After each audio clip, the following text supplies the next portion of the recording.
Buenas noches. Realmente es un privilegio el poder estar aquí y adorar al Señor. Es un privilegio para cada creyente alrededor del mundo poder acercarnos a un Dios bueno, pero también a un Dios que es disciplina, a un Dios que también es ira, pero también es compasión. El mensaje de hoy que Dios ha puesto en mi corazón se llama Como en los días de Noé. Y vamos a estar estudiando el capítulo 24 básicamente del libro de Mateo y un poco del 23, pero concentrándonos mayormente en todo el capítulo 24. Cuando nosotros escuchamos como en los días de Noé, por lo general tenemos la tendencia a estar dentro de la especulación. Y cuando digo estar dentro de la especulación, es que lo primero que se nos viene a nosotros a la mente es tratar de analizar cada uno de los acontecimientos que se dieron en los días de Noé para poder entender qué tan grave, qué tan pecaminoso, qué tan mal está el mundo y qué nos anuncia el mundo a nosotros de los días de Noé en nuestros días ahora. Pero resulta que a veces nosotros no escuchamos y no vemos el mensaje central del texto. Y el mensaje central del texto es lo que espero poder explicar de la manera más clara a través del Espíritu Santo para que todos nos llevemos un regalo, una perla de sabiduría y nos llevemos el carácter de nuestro amado Dios, de nuestro Señor Jesucristo. Cuando ustedes ven muchas veces los acontecimientos que se están dando alrededor del mundo, por lo general tenemos la tendencia a asustarnos y a preocuparnos, y esa no es la idea del texto de Mateo capítulo 24, como no es la idea del libro del Apocalipsis cuando se refiere a los acontecimientos de los últimos tiempos. Así que dispongamos nuestro corazón, digámosle al Señor que nos permita a través del Espíritu Santo discernir este mensaje de la forma más apropiada para que edifiquemos nuestra alma, para que podamos entender y llevarnos hoy a nuestras casas el verdadero o la verdadera esencia de lo que Dios puso en este capítulo. Oremos. Padre, en el nombre de Jesús te damos gracias, Señor bueno. Te damos gracias porque sabemos, Señor, que por tu beneplácito, por tu amor, Señor, por tu compasión, porque decidiste, Señor, traernos acá con lazos de amor. Te damos gracias también por la disciplina, Señor. Te damos gracias porque como Padre que nos ama, Señor, nos disciplina, Señor. Te damos gracias, Señor, porque al final no podemos ver la historia, pero tú sí la ves, Señor. Y nos ves bienaventurados. Nos ves bienaventurados gracias al sacrificio de nuestro amado Señor Jesucristo. Gracias a la solidez y a la seguridad de la salvación que está en la obra de la cruz, Señor. Te damos gracias, Señor, porque no depende de nosotros, sino que depende de ti. Gracias, Señor, porque tú eres fiel, eres verdadero, Señor. Y gracias, Señor, porque tú eres, Señor, inmutable. Y como no cambias, Señor, gracias a eso es que podemos estar delante de tu presencia. En el nombre de Jesús. Amén. Hermanos, cuando usted inicia el capítulo 24 de Mateo, lo inicia leyendo, por lo general nosotros tenemos en la mente una separación de las ideas que nos da el texto. Cuando la Biblia fue escrita, no fue escrita ni con capítulos, ni con títulos, como usted lo ve ahí, ni con versículos, era corrido. Por lo tanto, el capítulo 24 no está desligado del capítulo 23. Como no está desligado del capítulo 23, me gustaría leer la última porción del capítulo 23 a partir del verso 37, antes de abordar el capítulo 24. Nos enseña el texto a nosotros que Jesús había dejado el templo y después de que Él deja el templo, por haber estado ahí orando, les dice esto. Primero exclama en el verso 37 del capítulo 23 de Mateo, exclama: Jerusalén, Jerusalén, que matas a los profetas y apedreas a los que te son enviados. ¿Cuántas veces quise juntar a tus hijos como la gallina junta sus polluelos debajo de las alas y no quisiste. Y viene el Señor y hace una profecía lapidante. Hace una profecía de lo que ha de acontecer a este pueblo que no ha escuchado el llamado al arrepentimiento. A estas personas que se les ha mandado una serie de mensajeros como son los profetas, y en este momento el mismo Señor Jesucristo, los cuales estaban rechazando el mensaje del llamado al arrepentimiento. Y dice en el verso, después de que hace todo esto, en el verso 38 dice: he aquí vuestra casa os es dejada desierta. Hermanos, el templo de Jerusalén era lo más grande que los judíos tenían según el concepto de ellos.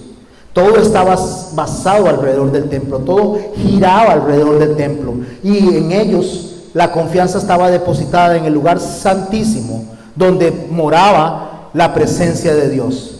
Pero Dios mismo había visitado el templo, había expulsado a los mercaderes en la persona de Jesucristo y estaba dejando el templo para siempre.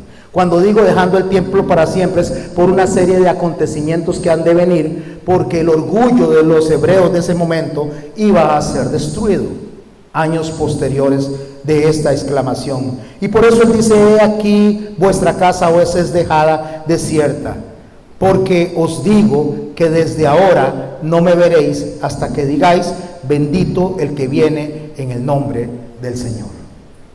Dos cosas dijo el Señor que iban a suceder: que iba a dejar la casa desierta y que iba a regresar en algún momento. Pero cuando Él regresara era el momento en que iban a decir e iban a exclamar: bendito el que viene en el nombre del Señor. Jesús sale del templo, se aleja, y cuando está caminando con sus discípulos, los discípulos le dicen esto. Se acercaron sus discípulos, para mostrarle los edificios del templo, y respondiendo él les dijo: ¿veis todo esto? De cierto os digo que no quedará aquí piedra sobre piedra que no sea derribada.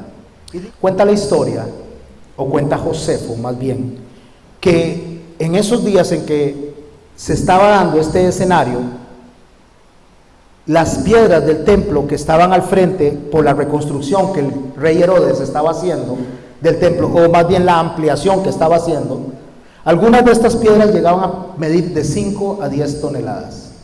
Y eso era lo que se estaba poniendo ahí, y era lo que ellos vieron cuando iba saliendo. Entonces le dicen a Jesús que vea ese templo, que vea esa gran y monumental construcción.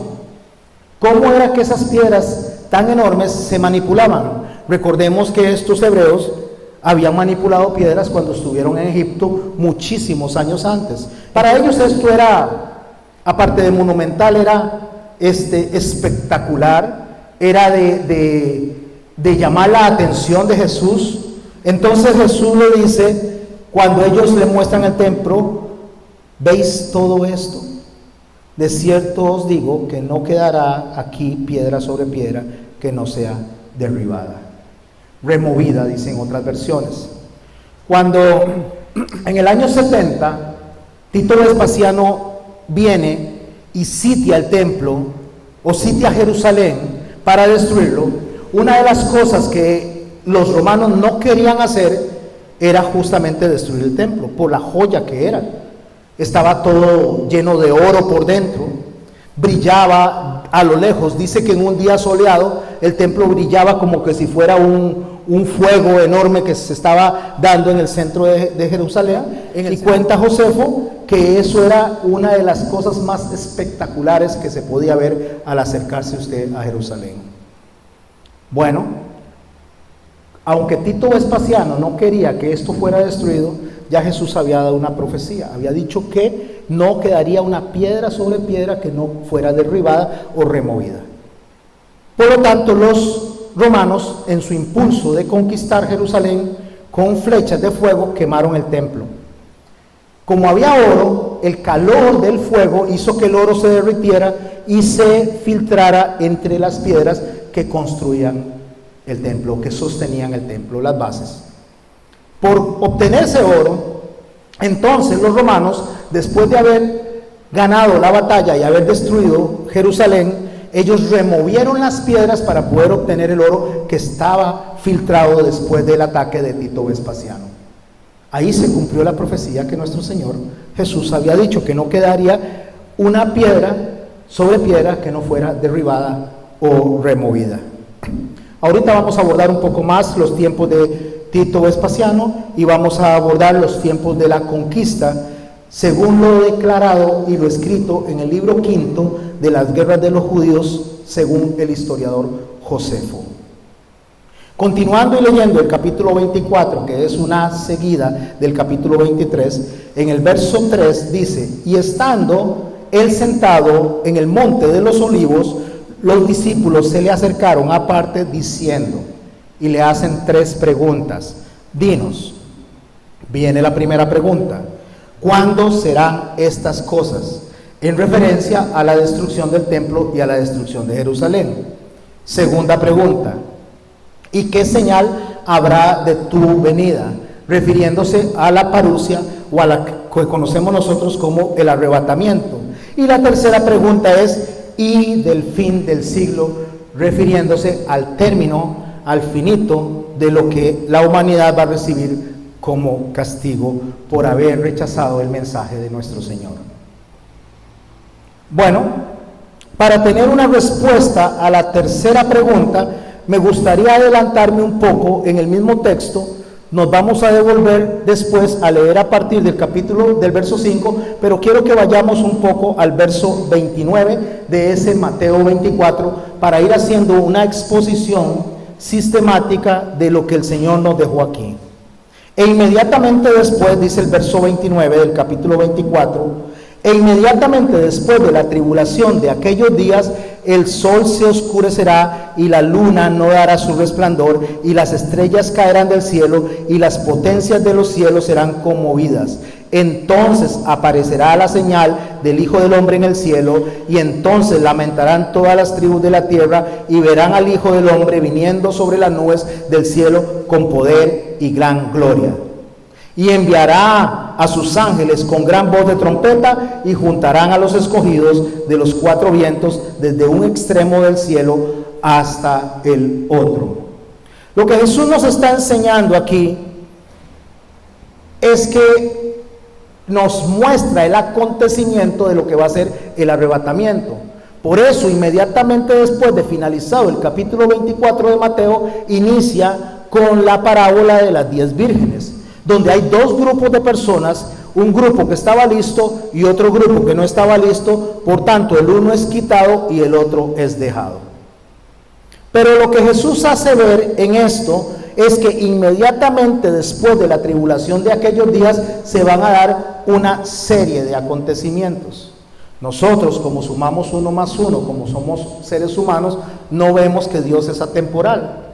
Lo que el Señor nos está diciendo ahí es que hay una tribulación cual no hubo antes ni después. Y a eso es lo que se va a referir en los próximos versos. Si usted es un creyente de esta latitud del mundo, y yo le digo a usted que no hubo una tribulación antes ni después como la que Jesús está anunciando, ¿qué entiende usted como la mayor tribulación que podría tener una persona de esta latitud de la tierra? Bueno, que va a haber guerra, que va a haber destrucción, que todo va a ser acabado, que se va a levantar padre contra hijo. Pero Jesús fue muy claro cuando nos enseñó a nosotros que todo esto se iba a dar, pero esto no era el fin. Era nada más el principio de dolores. Por lo tanto, todo el concepto que nosotros tenemos del fin del tiempo, el fin de los siglos, más el Señor no nos está enseñando a nosotros que nos concentremos en eso, aunque es una verdad. ¿A quién le estaba hablando el Señor Jesucristo? El libro de Mateo no estaba escrito en ese momento, sino hasta el año 68, 59-68. No estaba escrito ni un solo libro de los que está en el Nuevo Testamento y mucho menos los que Pablo escribió. Por lo tanto, cuando Jesús está hablando estas palabras, solamente están escrito lo que conocemos hoy día como el Antiguo Testamento. Sobre esa base está hablando el Señor. Entonces, cuando el Señor está hablando, no está hablando con nuestro pensamiento de esta latitud del mundo y mucho menos como costarricense. Él está hablándole a judíos. Y ahí es la dirección o el destinatario que tiene el libro de Mateo, judíos. ¿Y quién les está hablando? Un judío. No les está hablando una persona de Centroamérica, les está hablando un judío a judíos. Por lo tanto, ¿qué entiende un judío como lo más grave, como lo más serio que le puede acontecer? Piense esto. ¿Usted piensa que a un judío le puede acontecer la muerte como lo más grave? No. Porque cuando en un momento determinado el procurador Poncio Pilato quiso meter una estatua del emperador a Judea, específicamente al templo, los sacerdotes y el pueblo salieron y expusieron su cuello diciendo que les cortara la cabeza, pero que ellos no iban a permitir que eso pasara. Por lo tanto, la muerte no es lo más grave que le puede suceder a una persona judía que profesa justamente esa fe. Tanto es así que en Masada, años después del 70, todos los que estaban en esa posición, cuando Eleazar los estaba protegiendo y vieron que iban a sucumbir ante los soldados romanos, ellos terminaron autodestruyéndose, porque la muerte no es lo más grave que le puede suceder a un judío. Perder las tierras, ya estuvieron en Babilonia, ya lo habían experimentado. Estuvieron 70 años en Babilonia hacía mucho tiempo atrás. ¿Qué es lo más grave que un judío considera como la tribulación más seria que pudo haber pasado, que no hubo antes ni después de eso? Su insignia, su estandarte, lo que consideraban ellos el centro de toda su identidad, el templo. Por lo tanto, la destrucción del templo se iba a convertir en la tribulación que no se iba a ver a los ojos de ellos ni antes ni después de esa, como la vivieron en ese momento en manos de Tito Vespasiano. Jesús, lo que les está hablando a ellos justamente es del acontecimiento que se les va a dar a ellos en el año 70 del primer siglo. Pero cuando eso suceda, dice que antes de que esto pase, Él da una promesa, que es una señal inequívoca para los creyentes. No, para el mundo que le rechazó. ¿Y por qué no para los creyentes? Porque los creyentes van a ser quitados para que no pasen por la destrucción como sucedió en el primer siglo. ¿Y cuál es la señal inequívoca que el Señor está diciendo que va a pasar a la humanidad para darse cuenta que el fin de los tiempos o el fin de todo lo que conocemos nosotros en esta tierra se va a dar? La llamada, el arrebatamiento, el quitar a su pueblo de la tierra. Va a ser algo que todo mundo se va a dar cuenta. Nadie lo va a poder pasar por alto. Nadie. Creyentes o no creyentes se van a dar cuenta. Porque si en una familia hay 3 personas creyentes y hay 3 que no lo son, 3 serán quitados y 3 serán dejados. Porque si hay gente que dice, no, Jesús no existe, Jesús es una historia, y no importa si van en un aeroplano o van en un Boeing, y pueden ir 250 personas y el piloto es creyente, los otros 250 se van a estrellar cuando ese creyente que va piloteando el avión sea quitado. Va a ser algo que va a conmocionar a la humanidad, va a ser algo que va a conmocionar a todo el mundo. Por eso es que el Señor dice que vendrán los ángeles y arrebatarán, se llevarán a esas personas, y eso va a ocasionar algo tan serio como para que todo el mundo diga, verdaderamente era el Hijo de Dios. El Señor dice en el verso 32 que debemos de leer y saber ver las señales que Él ha dejado. De la higuera aprender la parábola. Cuando su rama está tierna y brotan las hojas, sabéis que el verano está cerca. Así también vosotros, cuando veáis todas estas cosas, conoced que está cerca a las puertas. ¿Quién? Él está por llegar. Cuando vea qué cosas, mi hermano. Cuando vean las guerras y rumores de guerras, no, dice, no es eso lo que usted va a poder ver para saber que está cerca, porque no le está hablando a los creyentes, le está hablando a los incrédulos, le está hablando a los desobedientes. Cuando vea que todo esto pase, sepa que el mundo se va a acabar. ¿Cómo? Como en los días de Noé. De cierto os digo, verso 34, que no pasará esta generación hasta que todo esto acontezca. El cielo y la tierra pasarán, pero mis palabras no pasarán. Pero el día y la hora nadie sabe, ni aun los ángeles del cielo, sino solo mi Padre. Y escuche lo que dice aquí, que es el título de mi mensaje hoy. Mas como en los días de Noé, así será la venida del Hijo del Hombre. Ahora la pregunta, ¿qué pasó en los días de Noé que nos debería de traer a nosotros consuelo, mas no miedo? ¿Sabía usted que la mayoría de las personas cuando lee el libro del Apocalipsis lo que obtiene es miedo?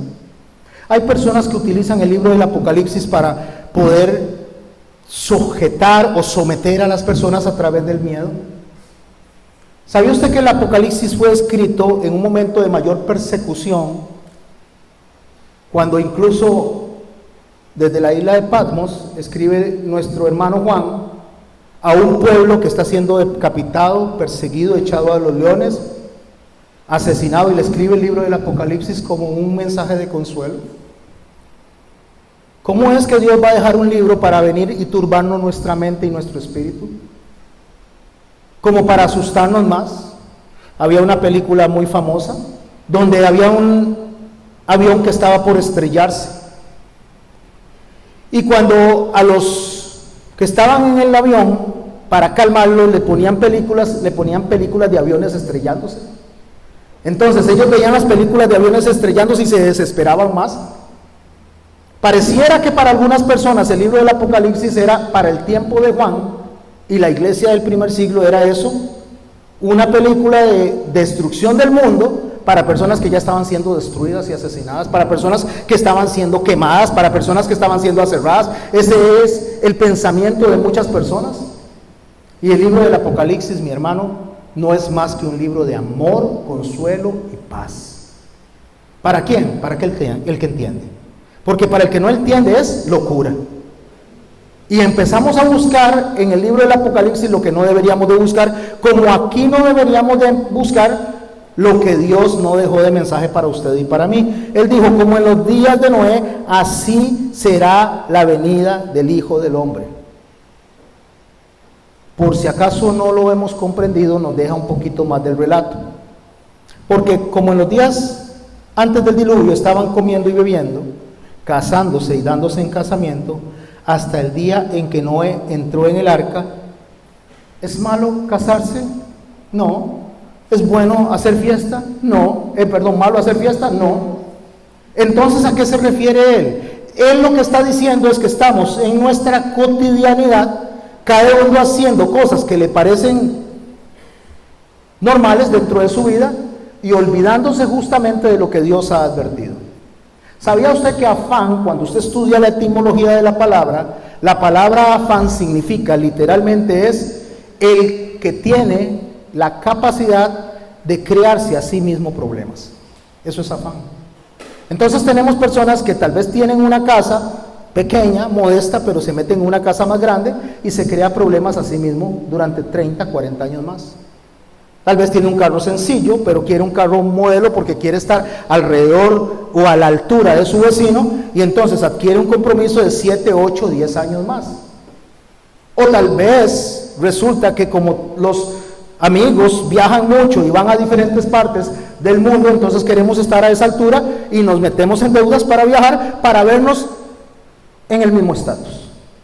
Entonces ese afán nos produce a nosotros que nuestra capacidad de hacernos problemas nos ponga en la mente cosas que no necesitamos y nos aleja de la atención que tenemos que tener nosotros mientras viene nuestro Señor Jesucristo, de la santificación.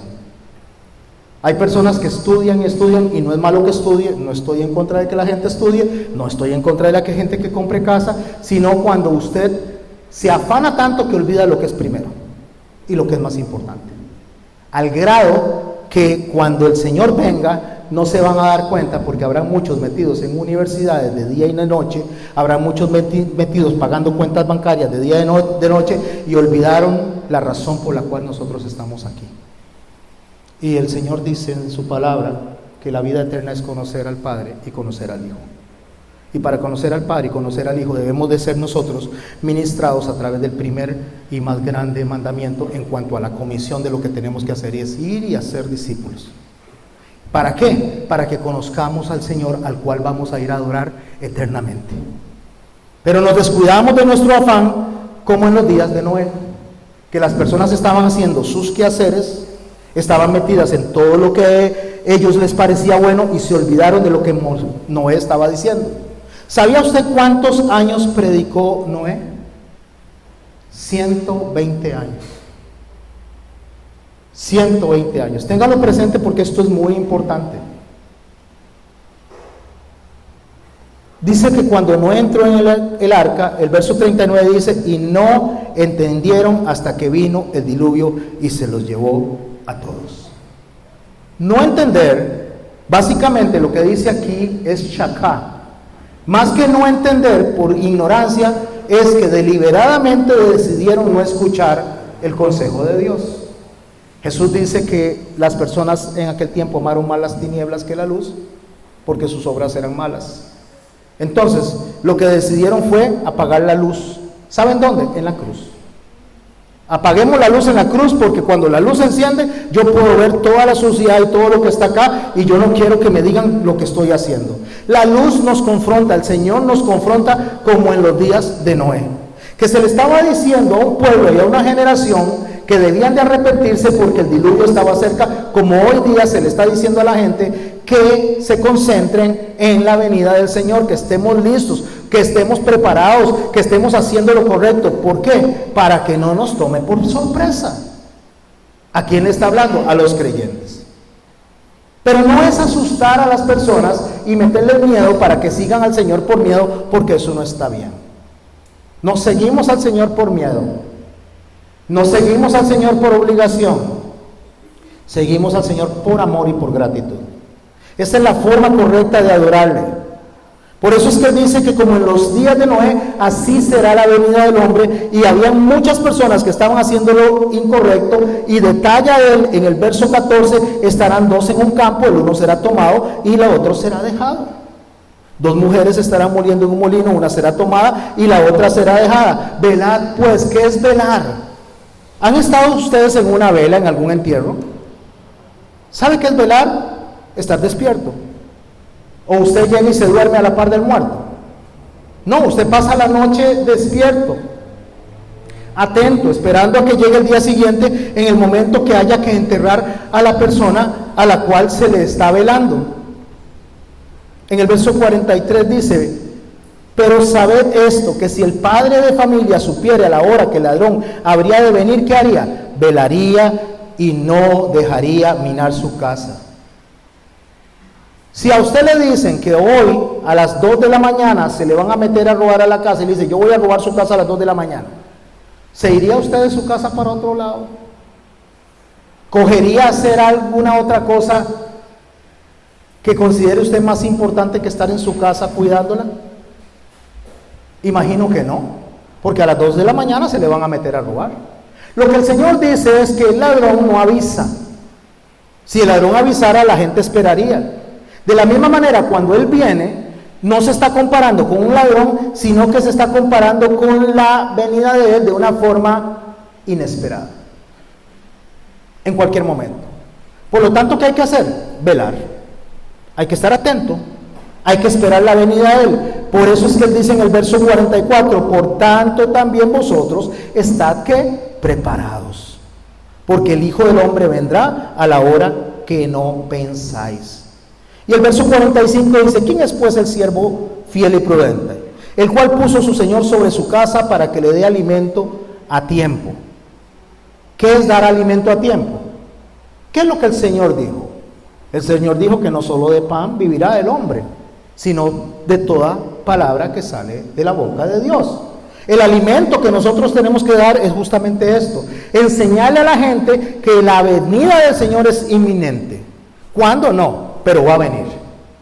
El Rey va a venir y debemos de estar listos, porque si no estamos listos nos va a agarrar como en los días de Noé, que no estaban preparados y no entendieron hasta que Él vino. Pero dice que el que esté atento, el que esté esperando, el que esté enseñando, el que se esté preparando, esa persona es, dice el verso 46, bienaventurado aquel siervo el cual cuando su Señor venga le halle haciendo así. ¿Cómo? Alimentando a su pueblo, enseñándole a su pueblo. Una pregunta: ¿Usted predica en una iglesia? Pero entonces, ¿a cuál pueblo tiene que predicarle a usted? A su familia, a sus hijos, a sus vecinos, a sus hermanos, a sus amigos. ¿Con la boca? No, con su accionar. Diciéndole qué es lo que es más importante para usted en la vida. Para los judíos era el templo. Y ese fue el acabose, fue lo peor que les pudo haber pasado a ellos hasta el día de hoy. Lo siguen lamentando. Y si no, ponga usted las noticias y vea cómo van a llorar a un muro de un templo que estaba ahí encima y le llaman el muro de los lamentos.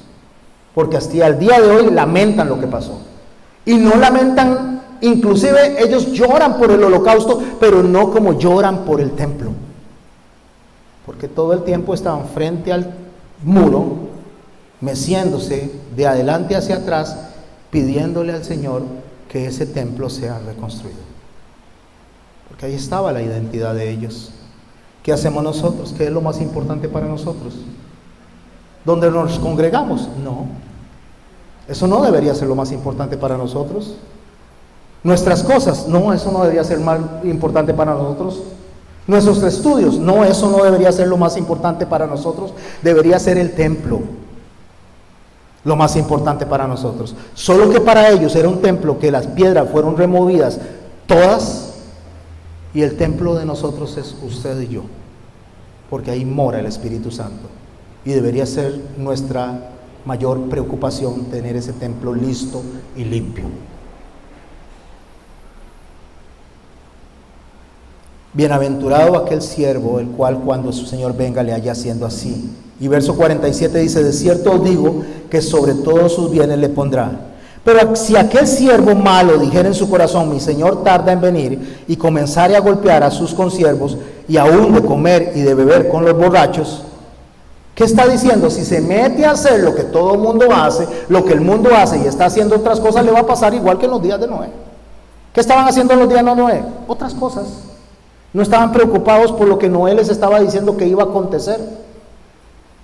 120 años. Seguro el 10º año, quinto, mire este loco, ¿qué es lo que está haciendo?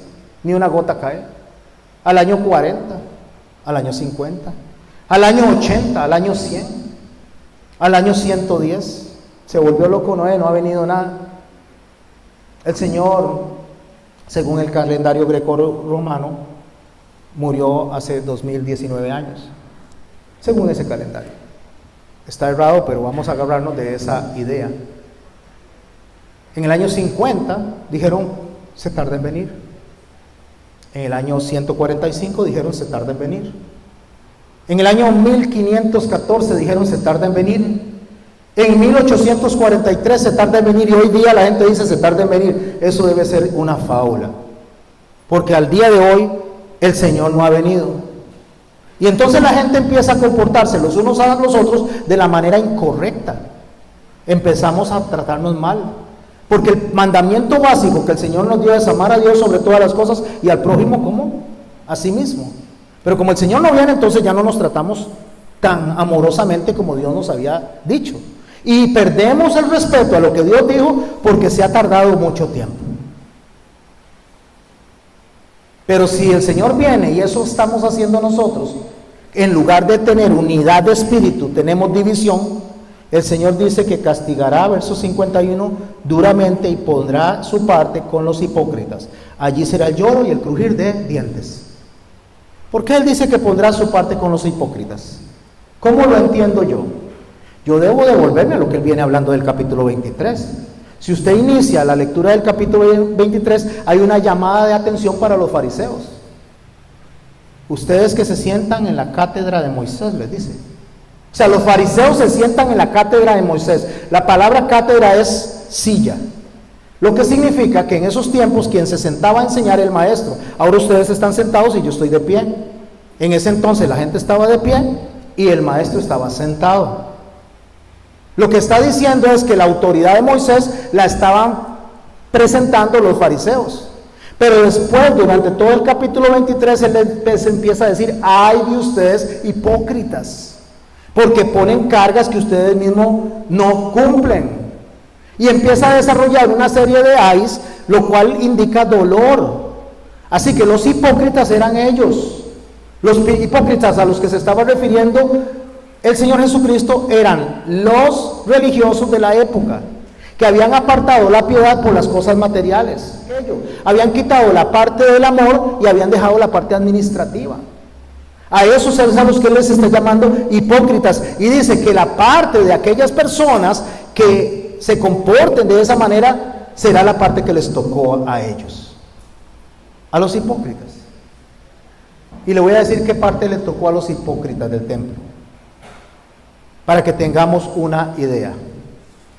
Antes de que Tito Vespasiano llegara en el año 70, en el año 66 se dio algo. Sergio Galo llegó y sitió el lugar antes que Tito Vespasiano.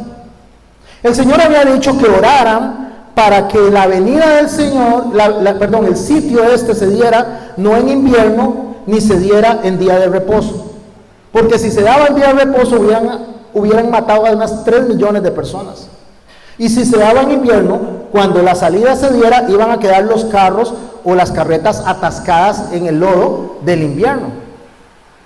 Sergio Galo se presenta y dice Josefo que cuando Sergio Galo estaba ya a punto de obtener la victoria en Jerusalén, decidió irse de una forma inexplicable.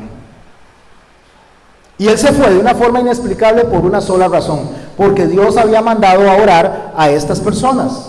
Porque Jesús le ha dicho, oren por esto, oren para que no pase en invierno y para que no pase en un día de reposo, y ellos estaban orando.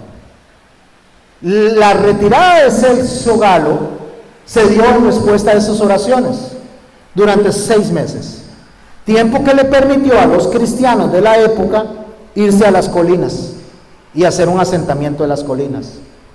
Y no murió un solo cristiano durante el sitio de Tito Vespasiano, ni uno solo. Pero ¿sabe quiénes murieron? Los hipócritas, los que no escucharon, los que rechazaron el mensaje. Entre esos estaban los fariseos, entre esos estaban las personas que servían en ese templo.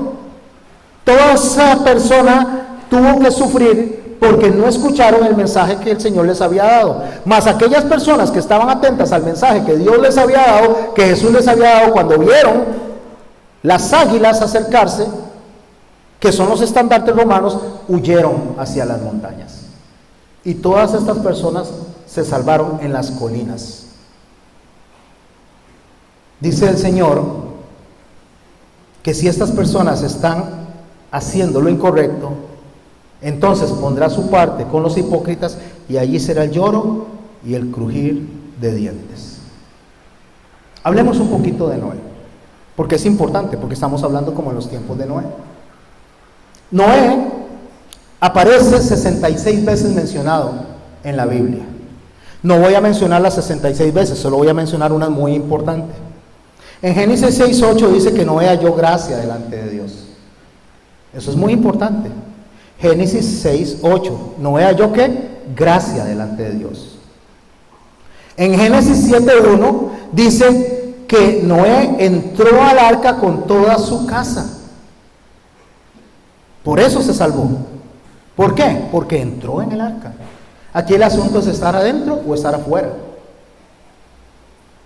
En Génesis 7:23, el Señor dice que después de que fue raído todo, raído es arrancado desde la raíz, todo sobre la faz de la tierra, dice que solamente quedó Noé y con él los que estaban en el arca. A ver si nuestra mente va dirigiéndose hacia allá.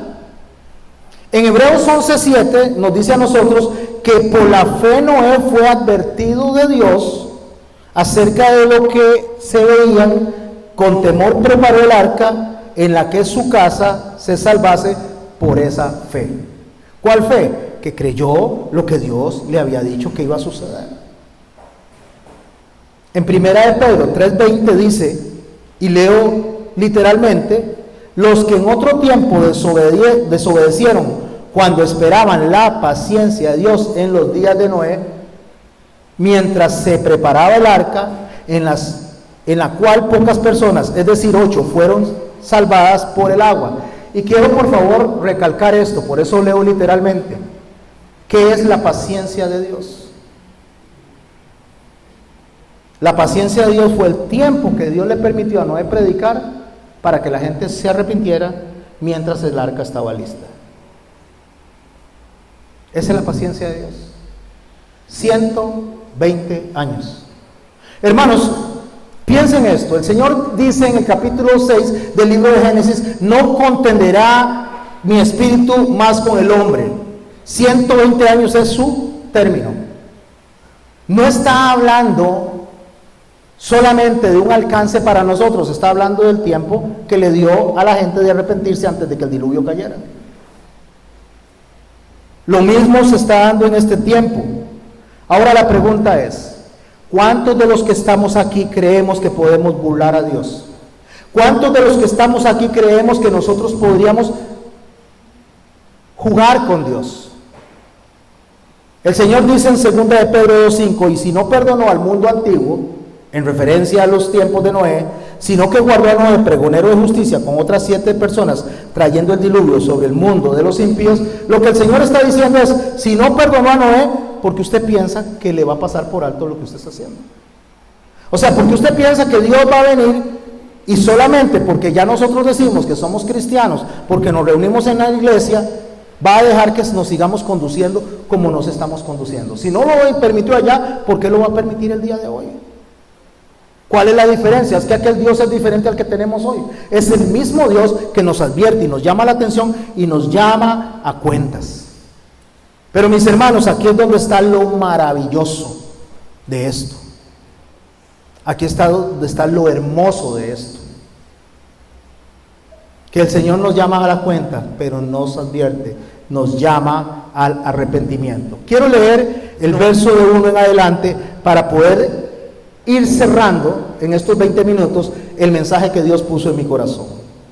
Cuando comenzaron los hombres a multiplicarse sobre la faz de la tierra y le nacieron hijas, y viendo los hijos de Dios que las hijas de los hombres eran hermosas, tomaron para sí mujeres escogiendo entre todas, hablando del libertinaje sexual que existía en el momento.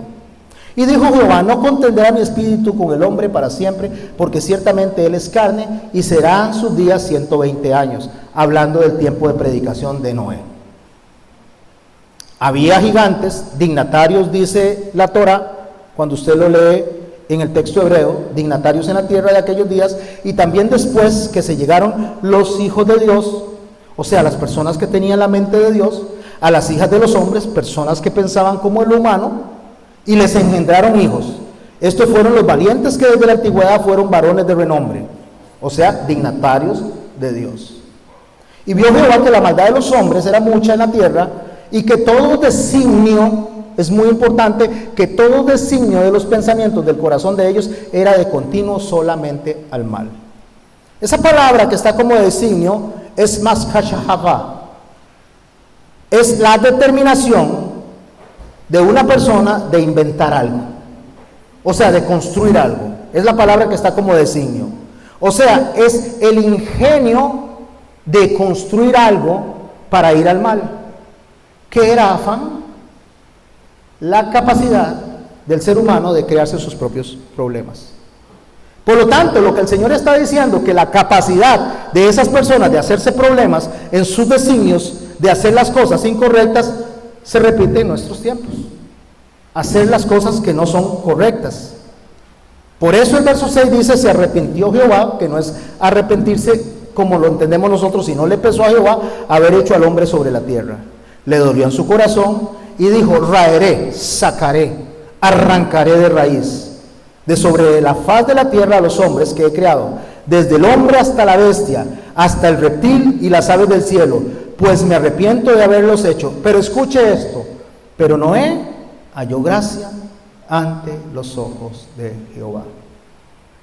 ¿Por qué Noé halló gracia ante los ojos de Jehová?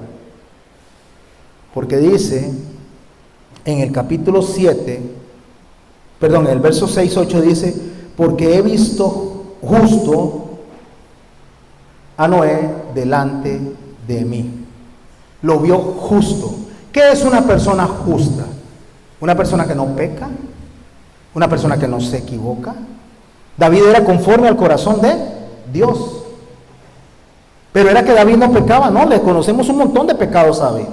Ser conforme al corazón de Dios no es que usted no peque. Ser conforme al corazón de Dios es que usted, cuando ha pecado y yo cuando he pecado, escuchamos la voz de Dios y aceptamos su disciplina, aceptamos su dirección y aceptamos su guía. Ser conforme a algo es que usted acepta esa determinación. Cuando usted va al banco y hace una presentación de un documento, usted presenta una copia y le dicen recibido conforme, estoy de acuerdo. Eso es justamente lo que el Señor nos está diciendo a nosotros de ser conforme al corazón de Dios. Ser un hombre justo es ser una persona que es conforme a lo que Dios designa para usted y para mí. Es aceptar la voluntad de Dios. Hágase, Señor, tu voluntad en la tierra como en los cielos. Eso es ser conforme al corazón de Dios. Ser conforme al corazón es decir, Señor, vénganos tu reino.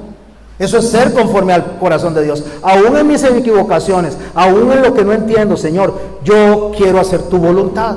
Eso es ser conforme al corazón de Dios. Pero Noé halló gracia delante de Dios porque era justo, porque aceptó lo que Dios decía que tenía que hacer.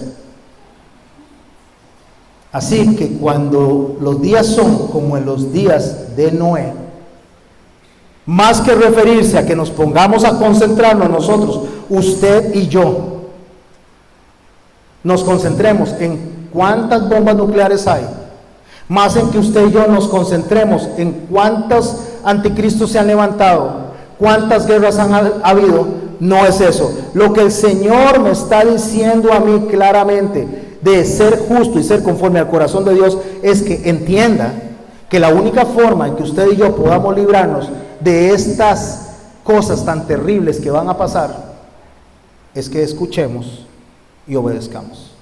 Eso es todo. Como eso es todo. Suena como simplista. No es simplista, pero sí es simple. Simple es simplemente entienda, escuche y obedezca. O sea, lo que el Señor me está diciendo a mí y me está advirtiendo es que como en los tiempos de Noé, así se va a acabar el tiempo para nosotros. Quiero contarles algo. ¿Alguien ha escuchado de las ciudades de refugio que se instalaron cuando Josué o cuando Moisés? Una ciudad de refugio estaba destinada para que cuando un criminal o una persona mataba a otra y muy probablemente el asesinato se había dado en defensa propia, estas personas salían corriendo a la ciudad de refugio y nadie los podía ejecutar hasta que se les hiciera un juicio justo. Entonces llegaban a esa ciudad de refugio donde se les iba a dar el juicio justo, pero ellos esperaban el juicio del sumo sacerdote, pero ese juicio tenía un término hasta que el sumo sacerdote se muriera. O sea, si el sumo sacerdote no los había juzgado cuando se murió, ellos eran culpables y podían ser ejecutados. Pero si el sumo sacerdote, mientras el sumo sacerdote vivía, como habían tantas personas que había que juzgar, entonces mientras ellos estaban esperando el juicio, mientras el sumo sacerdote viviera, ellos tenían esperanza. A ver si me explico. El refugio estaba en la vida del sumo sacerdote. Se moría el sumo sacerdote, se acababa el refugio. Pero hoy en día su refugio y el mío está en el sumo sacerdote que no morirá nunca. Por lo tanto, su refugio y el mío está en las manos del eterno, Rey y poderoso Dios verdadero. Porque Él es el abogado para usted y para mí en el tanto que duremos en este tránsito en la tierra. Pero necesitamos entrar al arca, necesitamos entrar al refugio, necesitamos entrar a esa tierra donde nosotros nos sintamos seguros, y es justamente vivir conforme al reino de los cielos aquí en la tierra. Déjenme contarles que cuando los hebreos entraron a Egipto como esclavos, se les dio la mejor tierra que había en Egipto, se llamaba Gosén. Cuando las plagas vinieron, no llegaban a Gosén. Llegaban solo en los alrededores, pero nunca llegaban a Gosén. ¿Por qué? Porque era la tierra de refugio de ellos en ese momento. Cuando los egipcios estaban persiguiendo a los hebreos, se encontraron en un momento determinado entre el mar y los egipcios que los venían persiguiendo. Atrás estaban los egipcios y adelante el mar. Tenían dos cosas que hacer: tirarse al mar y ahogarse, o enfrentar a los egipcios. Campesinos, esclavos, no eran guerreros, no sabían cómo pelear. Y atrás estaba el faraón con todo su poderío. Todo su poderío. ¿Y al frente qué había? El mar. Las mayores dificultades que se pudieran enfrentar, porque tenían que cruzar eso, casi 2,5 millones de personas hasta el otro lado, con niños y todo lo que venían arrastrando. Para eso nos trajiste, le dijeron a Moisés, al desierto, para morir aquí en el desierto. No estábamos mejor en Egipto, porque muchas veces nosotros pensamos que estamos bien donde estábamos mal, cuando no podemos ver hacia el norte, cuando no podemos fijar nuestros ojos hacia la tierra de Gosén, cuando no podemos ver nuestros ojos hacia el lugar de refugio. Mis hermanos, les voy a decir para esos hebreos que iban escapando de los egipcios, cuál fue la ciudad de refugio, cuál fue la tierra de Gosén en ese momento. Fue el mar que se abrió de par en par y ellos estaban cruzando por lo que para ellos era Gosén y para los otros iba a ser la muerte. Piense esto, mi hermano. Cuando ellos cruzan al otro lado, el último de ellos que cruzó al otro lado, toda el agua, esos torrentes, esa potencia cayó sobre los egipcios y los mató a todos. Lo que para ellos era, escuche, lo que para ellos era la protección, para los otros era condenación. Y lo que para los otros era condenación, para ellos era protección. Jesús dice que Él es la piedra del fundamento, y para nosotros es salvación y para otros es condenación. El refugio que es para nosotros, a otros los condena. Porque dice la palabra de Dios que estas personas no entendieron, pero que la fe de Noé los condenó a ellos. Hermanos y hermanas, nosotros hoy tenemos, hoy día, un llamado igual que en los días de Noé. ¿Y qué tengo que hacer yo como en los días de Noé para entender esto? Como en los días de Noé el arca fue el refugio, como la tierra de Gosén fue el refugio, como entrar al mar que los podía ahogar fue el refugio, hoy en día, mis hermanos, dice Santiago, que nos gocemos en las aflicciones. Gozaos, dice, cuando os halléis en diversas pruebas. Gozaos y alegraos. ¿Por qué? Porque es ahí donde Dios nos está haciendo que lo miremos, que le supliquemos. Cuando usted y yo estamos bien, nos volteamos al Señor. No, mi hermano. Cuando todo sale bien, usted no voltea al Señor, yo no volteo al Señor. Volteamos cuando nos viene la aflicción, cuando nos viene el dolor, cuando viene el lloro y el crujir de dientes. Ahí es donde decimos, Señor, sácanos de esto, ayúdanos, sálvame. Es en el arca donde está la salvación, es adentro. ¿Cómo? Como en los días de Noé. Exactamente como en los días de Noé. Pero así como en los días de Noé, el Señor nos deja un relato en el capítulo 25 de Mateo que dice así: entonces el reino de los cielos será semejante a 10 vírgenes que tomando sus lámparas salieron a recibir al esposo. 5 de ellas eran prudentes y 5 insensatas. Las insensatas, tomando sus lámparas, no tomaron consigo aceite, mas las prudentes tomaron aceite en sus vasijas juntamente con sus lámparas. Y tardándose el esposo, cabecearon todas y se durmieron. Y a la medianoche se oyó el clamor: ahí viene el esposo, salid a recibirle. Entonces todas aquellas vírgenes se levantaron y arreglaron sus lámparas. Las insensatas dijeron a las prudentes: danos de nuestro aceite, porque nuestras lámparas se apagan. Mas las prudentes respondieron diciendo: para que no nos falte a nosotras y a vosotras, id más bien a las que venden y comprad para vosotras mismas. Pero mientras ellas iban a comprar, vino el esposo, y las que estaban preparadas entraron con él a las bodas, y se cerró la puerta. Como en los días de Noé. Es el relato inmediato a lo que venimos estudiando. No podemos soltarnos, no podemos desligarnos de ese relato que él viene en el verso 23, capítulo 23 y capítulo 24. Igual que en ese momento va a pasar con las vírgenes. 5 van a ser prudentes, 5 son insensatas. Y como se cerró la puerta en los días de Noé, se cerrará la puerta en los días de estas vírgenes. Después vinieron las otras vírgenes diciendo: Señor, Señor, ábrenos. Mas él respondiendo dijo: de cierto os digo, no os conozco. ¿Cuál es la vida eterna? Que te conozcan a ti, al Padre, y a Jesucristo, su Hijo uno, su Hijo. ¿Por qué? Porque la vida eterna está en conocerlo a Él y al Padre. Es necesario, es vital, es imprescindible que nos formemos en el conocimiento de nuestro Señor. Es necesario que usted y yo nos discipulemos. ¿Cuál es la gran comisión? Ir por todo el mundo y hacer discípulos. Y cuando les digo ir por todo el mundo, no es que salgan corriendo ustedes a ver a qué avión se suben, sino que empiecen por casa. Porque es aquí, como en los días de Noé, donde nosotros nos vamos a ver confrontados. Pero mis hermanos, así como en los días de Noé, el Señor nos dejó la última advertencia como a esas vírgenes. Velad pues, porque no sabéis el día ni la hora en que el Hijo del Hombre ha de venir.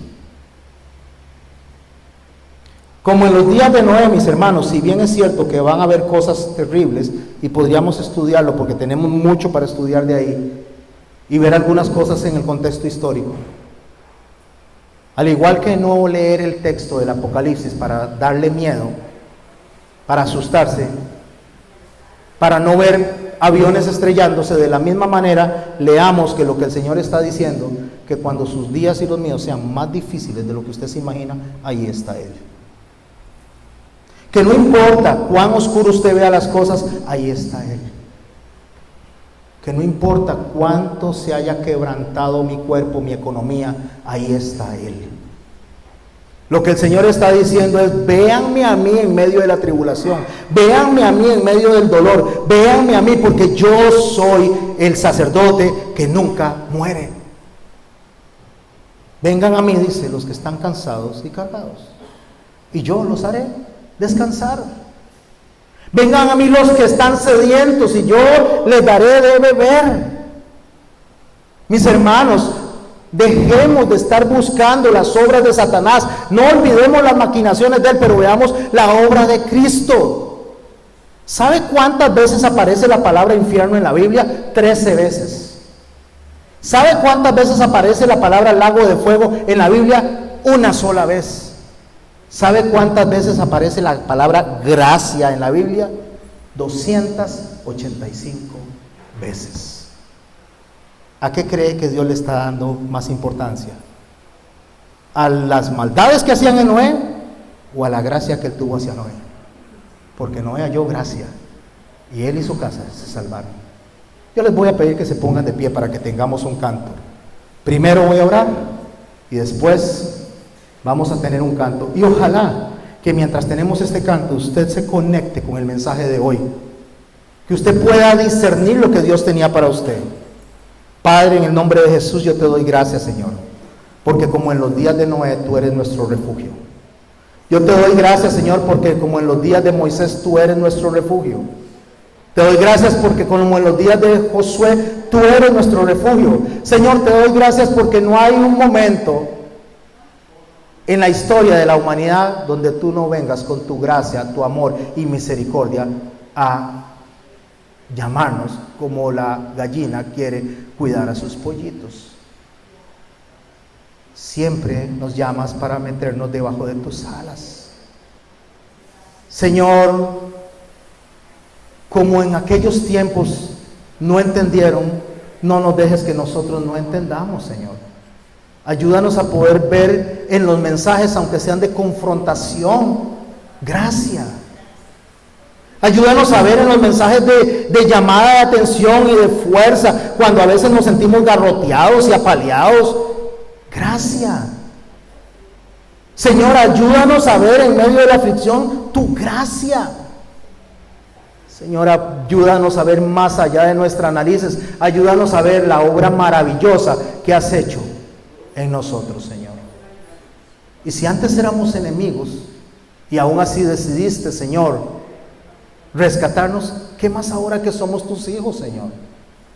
Ayúdanos a ver gracias, Señor. Ayúdanos a ver que cuando vamos pasando por ese mar, Señor, que está abierto de par en par, no es a nosotros a los que lo quiere ahogar, Señor. Es para rescatarnos del que nos viene persiguiendo. Ayúdanos a ver, Señor, con gratitud, con amor, con fe, con confianza, como en los días, Señor, de Noé, como en los días de Moisés, como en los días de Elías, Señor, como en los días de Sansón. Pero hoy, en el 2019, Señor, ayúdanos a ver como el Dios que nunca cambia, Señor. Como dijiste, porque yo no cambio, oh Israel, no habéis sido consumidos. Gracias porque tu amor es leal, Señor, tu amor es fiel y tu amor se mantiene. Ayúdanos a recordar esto en todo momento. Esta iglesia te quiere cantar, Señor. Esta iglesia te quiere adorar. Y te damos las gracias por tu gracia.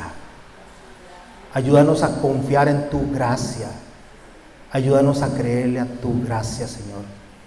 Ayúdanos a poder ver, Señor, cómo nos ves. Y nos ves, Señor, salvos, bienaventurados, y nos ves junto a ti. Te damos, Señor, un fuerte aplauso. Y deseamos, Señor, adorarte con este canto tan maravilloso.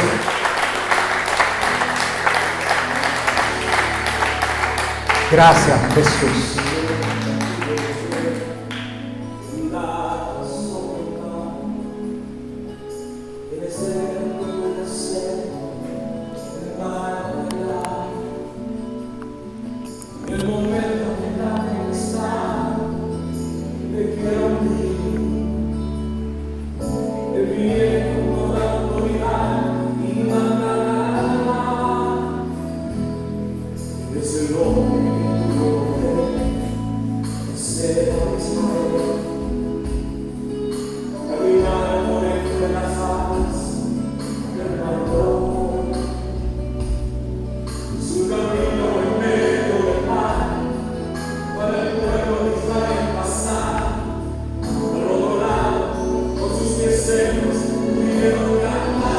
Cántele, mi hermano.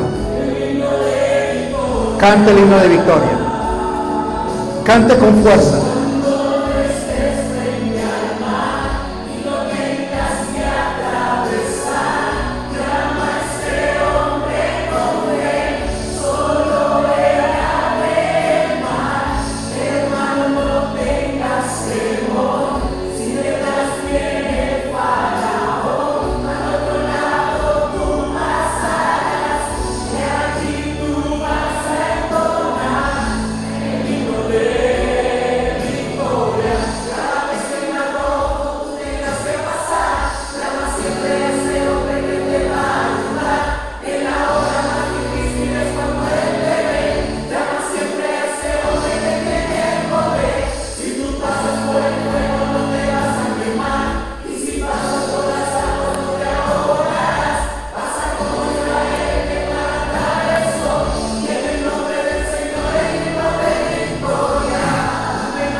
¿Cómo te damos gracias, Señor?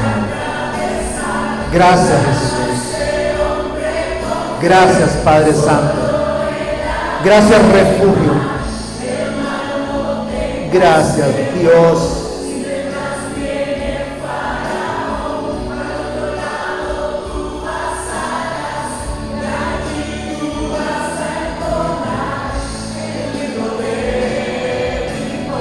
Una vez más.